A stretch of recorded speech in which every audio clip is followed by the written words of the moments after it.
Така, господа кочкари, от тук нататък почвам да правя серия видеа, за да показвам как се храня моите кучета.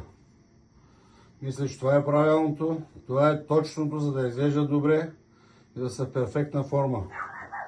Ето, тази вечер примерно имаме цяла скумрия, имаме свинско шарено месо, имаме пилешко бутче, патишка глава, куешко дробче и свинска вратна пържола или свинско месо с кост.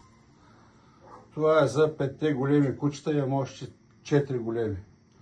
Тук имаме едно мъжко, което е годеняк, година 1-2 месеца.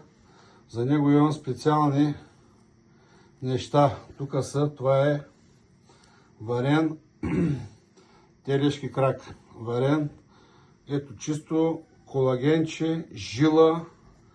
Това е истината. Тук си събирам бульона. Ето всичко това е бульон, направен, вижте го, с парченца месо вътре. Имам една малка, към която добавям бульона към нейната храна. Ето тук даже съм сложил и буркан с месце, вижте го. Така че, това е вечерята за тази вечер. Рибка, пилешко, патешко, свинско, шарено месо, месо с кокъл. Всичко достатъчно, предостатъчно, за да изглежда кучето добре. Ето, показвам нагледно.